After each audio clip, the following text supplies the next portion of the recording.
दोस्तों, धर्म परिवार चैनल में आपका स्वागत है। अगर आपने अभी तक मेरे चैनल को सब्सक्राइब नहीं किया है तो प्लीज़ सब्सक्राइब करें। दोस्तों, आज हम हरितालिका तीज व्रत के संबंधित एक महत्वपूर्ण तथा साधारण सक्षम पूजा विधि के विषय में संपूर्ण जानकारी देंगे। दोस्तों, यह व्रत भाद्रपद के शुक्ल पक्ष की तृतीया तिथि को किया जाता है।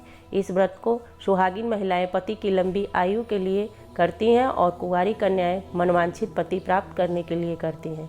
इस व्रत को करने से सभी स्त्रियों को सुख, सौभाग्य और मोक्ष की प्राप्ति होती है। दोस्तों, हरितालिका व्रत कथा के अनुसार पर्वतराज हिमालय अपनी पुत्री पार्वती का विवाह विष्णु के साथ कराना चाहते थे, लेकिन पार्वती जी बचपन से ही भगवान शिव से विवाह करना चाहती थी। ऐसे में जब पार्वती माता को पता चला कि मेरा विवाह विष्णु जी के साथ होने वाला है, तो पार्वती माँ अपने सखियों के साथ घने जंगल में चली गई और एक गुफा में भगवान शिव को प्राप्त करने के लिए तब उपवास शुरू कर दिया। तब भगवान शिव माँ पार्वती पर प्रसन्न हुए और भाद्रपद के शुक्ल पक्ष के हस्त नक्षत्र पर देवी पार्वती को भगवान शिव दर्शन दिए और उन्हें मनोकामना पूर्ति का आशीर्वाद दिए। उसके बाद माँ पार्वती ने पूरी पूजा सामग्री नदी में प्रवाह कर उपवास तोड़ा।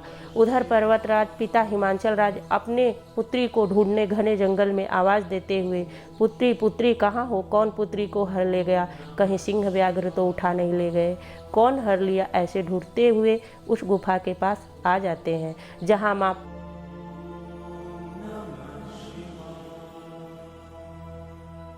पार्वती शिव को प्राप्त करने के लिए तप करने गई थी। माँ पार्वती और पिता पर्वतराज एक दूसरे से मिलते हैं। पर्वतराज अपनी पुत्री को कहते हैं कि पुत्री, तुम वापस घर चलो, तुम्हारा विवाह भगवान शिव से संपन्न होगा। तब माँ पार्वती और पिता पर्वतराज प्रसन्नता पूर्वक घर वापस जाते हैं और शिव पार्वती का विवाह संपन्न होता है। दोस्तों, इस व्रत का नाम तभी से हरितालिका तीज पड़ा क्योंकि पर्वतराज बार बार कौन मेरी पुत्री को हर ले गया शब्द का प्रयोग कर रहे थे।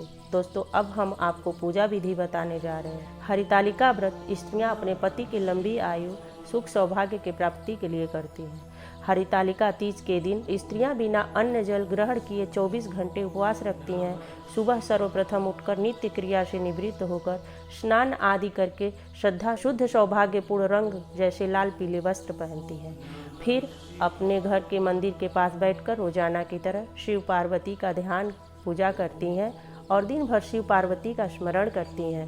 सायंकाल के पहले ही शिव पार्वती को गणेश को प्रतिमा बनाती हैं। वह प्रतिमा बालू गंगा जी की शुद्ध मिट्टी से बनता है। हरितालिका तीज सायंकाल प्रदोष का समय जब सूर्य अस्त हो और रात्रि प्रवेश करे उसी वक्त करने का विशेष फल बताया गया है। व्रत के दिन अपने घरों में शिव पार्वती की प्रतिमा के पास केले का खंभा बनाएं, उसमें खूब सुंदर मंडप बनाएं, चंद सजाएं, पूरी पूजा की तैयारी कर लें। दोस्तों, पूजन करने से पूर्व पूजा की सामग्री और उसकी तैयारी के बारे में जान लेते हैं। यह सामग्री आपको 3 प्रकार से तैयार कर लेनी है। पहला, प्रसाद संबंधी से सामग्री जैसे पूरी, हलवा, गुजिया, पंजीरी, सफ़ेद मिठाई, ऋतु के फल, दूध, दही, घी, शक्कर, शहद से बना हुआ पंचामृत इत्यादि चीज़ें इकट्ठा कर लें।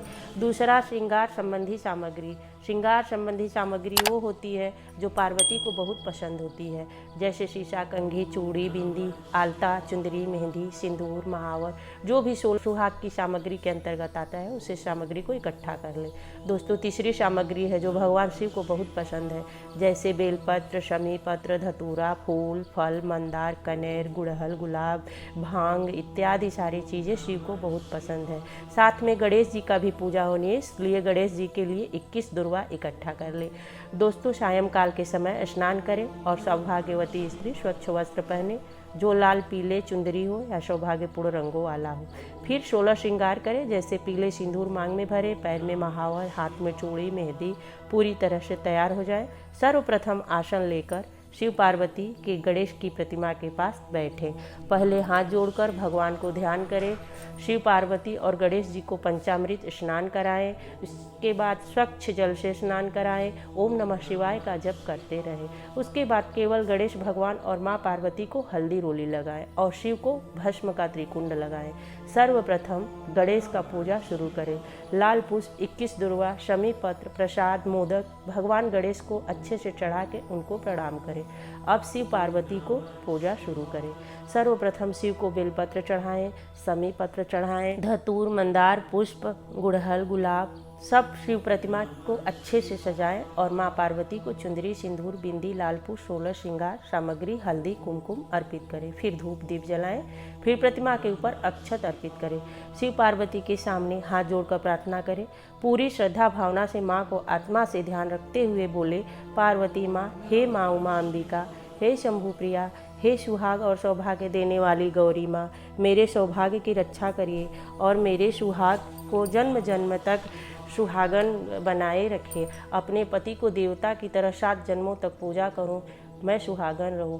अपने संतान के लिए शंभु से प्रार्थना करें, हे प्रभु, हे महादेव, मेरे संतान की रक्षा करें, दीर्घ आयु, यश, बल, निरोगित करें और सभी प्रकार के सुखों की प्राप्ति के लिए भगवान से प्रार्थना करें।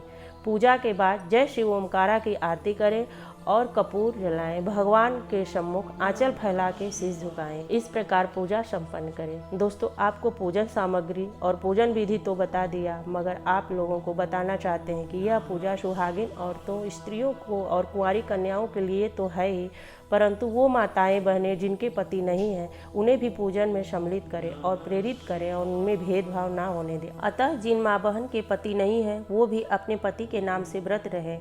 अगले जन्म में जन्म जन्मांतर तक साथ निभाने की कामना के लिए शिव से प्रार्थना करें। दोस्तों, मेरा आशय यह है कि ऐसी माँ बहन से भेदभाव नहीं रखना चाहिए। उनको अपने साथ पूजा का मौका दें और प्रेम दें, कभी भी उनको ठेस पहुंचने ना दें, अन्यथा हमारे समाज में संकीर्ण सोच व्याप्त होती चली जाएगी और हमारा समाज कभी आगे नहीं बढ़ पाएगा। दोस्तों, आशा करते हैं ये वीडियो आपको पसंद आया होगा और आगे भी हम ऐसे ही वीडियो आप तक लाते रहेंगे और पूजा विधि सामग्री के साथ आपको संपूर्ण जानकारी देते रहेंगे। इसलिए आपसे अनुरोध है कि चैनल को सब्सक्राइब करें और वीडियो पसंद आया हो तो लाइक बटन जरूर दबाएं। हर हर महादेव।